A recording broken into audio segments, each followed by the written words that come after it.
तमिळनाडूच्या राजकारणात सध्या एकाच नावाचं वादळ घोंगावतंय, ते म्हणजे थलापती विजय।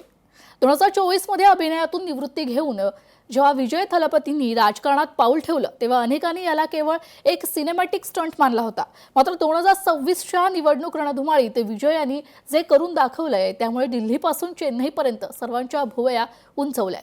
MGR आणि जयललिता यांच्या नंतर तब्बल 35 वर्षांनी एका सुपरस्टारनं तमिळनाडूच्या राजकारणात अशी अभूतपूर्व झेप घेतली जी रजनीकांत आणि कमल हसन यांच्यासारख्या दिग्गजांनाही साधता आली नाही। आजच्या विशेष रिपोर्टमध्ये आपण पाहणार आहोत विजय थलापतींच्या या विक्टरी मागचं नेमकं गणित काय आहे।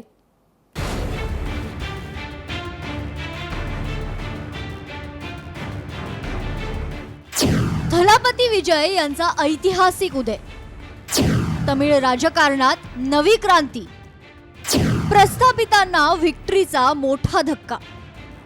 1990 पासून तमिळ प्रेक्षकांच्या मनावर राज्य करणाऱ्या विजय यांनी नेहमीच आपल्या चित्रपटांमधून व्यवस्थेविरुद्धचा लढा मांडला। रसिकन चित्रपटापासून मिळालेली इलाय थलपती म्हणजेच तरुण नेता ही ओळख आज खऱ्या अर्थानं सिद्ध झाली। तुपाक्की, कत्ती आणि मेरसल सारख्या चित्रपटातून त्यांनी भ्रष्ट यंत्रणेवर केलेले प्रहार केवळ संवादापुरतेच मर्यादित नव्हते, तर तो एका मोठ्या राजकीय बदलाचा पाया होता। आज विजय कोणत्याही राजकीय वारशाशिवाय घराणेशाहीच्या विरोधात एक खंबीर पर्याय म्हणून उभे राहिले।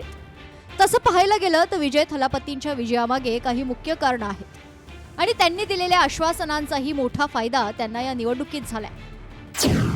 जनतेच्या गरजांना थेट साथ, सर्वसमावेशक जाहीरनाम्यावर मोठा भर, महिला कुटुंब प्रमुखांना मासिक मदत, महिलांच्या आर्थिक सक्षमीकरणाची हमी, मोफत वार्षिक गॅस सिलेंडर, घरगुती खर्चात मोठा दिलासा, शिक्षण खंड रोखण्यासाठी मदत, तरुणांना बेरोजगारी भत्ता, लहान शेतकऱ्यांचं कर्जमाफ, विवाहासाठी मोठी आर्थिक मदत।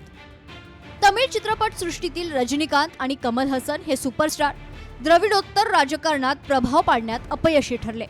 रजनीकांत यांचा आध्यात्मिक राष्ट्रवाद तमिळ अस्मितेशी जुळला नाही, तर कमल हसन यांच्या पक्षाला तळागाळातील सामाजिक पाठिंबा मिळालाच नाही। या उलट विजय यांनी द्रविड तत्वांचा सन्मान राखत सुशासन आणि भ्रष्टाचाराला केंद्रस्थानी ठेवलं। त्यांनी जाती धर्माचं पारंपरिक राजकारण नाकारून स्वतःला यूथ आयकॉन म्हणून सिद्ध केलं।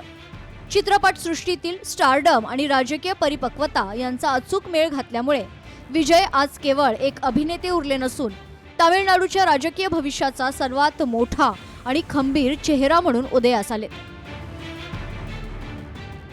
विजय यांनी पहिल्याच प्रयत्नात तामिळनाडूच्या राजकारणातील प्रस्थापित शक्तींना धक्का दिलाय। राजकीय वारसा नसतानाही केवळ लोकसंपर्क आणि ठोस नियोजनाच्या बळावर नवीन पक्ष सत्तेच्या शर्यतीत मुख्य दावेदार बनू शकतो, याचं उत्तम उदाहरण म्हणजे विजय थलापतींचा हा प्रवास। या निकालांनी एक गोष्ट नक्की स्पष्ट झाली आहे की विजय थलापती हा केवळ रुपेरी पडद्याचा नाही तर तामिळनाडूच्या राजकीय मैदानाचा देखील रिअल सुपरस्टार ठरलाय। ब्युरो रिपोर्ट, लोकशाही मराठी।